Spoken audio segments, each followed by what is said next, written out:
bamwe mu bakuru b'amashomero bayereka uburemezi uburyo mu kucererwa ko kuhumuruka kw'abeji gamwe aha amashomero agitwatamburamu garumu Amuza Standard Primary School, Muhunga Rurehe Primary School n'ahandi Orumtoma.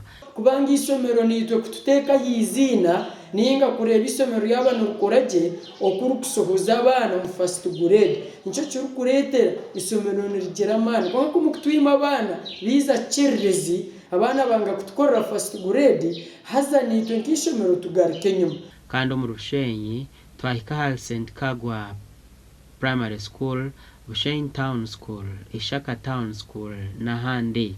Bamwe abebembezi bajumerera abazire abarukohoreza abana hishomero batine kibabahire.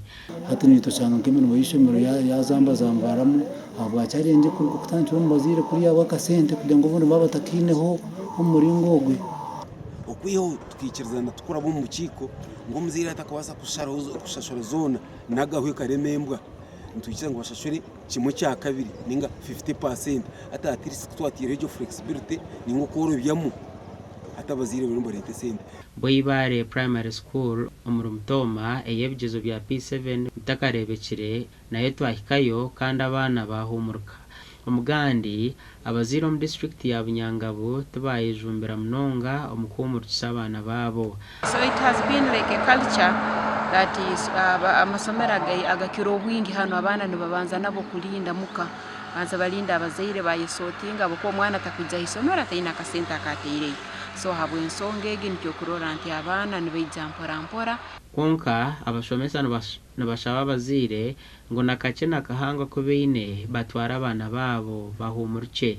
So abazire nabanimbaterera no bora bakasento takakatungire hakire iwe gira nko kuweja hisomero wabazana abakuru bisomero na bebembezi bituhakira umwana tayosaleka kwikaramuka boko bobwire kwa kumaramuka nabaferiro kikoto bagenzi bambabaliyo nibasoma imbaterera nabeze batandika bade na school fees abaze babatainoho betpeze batandika kane twabamtwize tutine kutireyo. So according to this, if you have 7 abashomesa bo nangwa no bwabeji baba barubace ombibina bo bahumuruka kandi batandikira gukora imirimo yabo.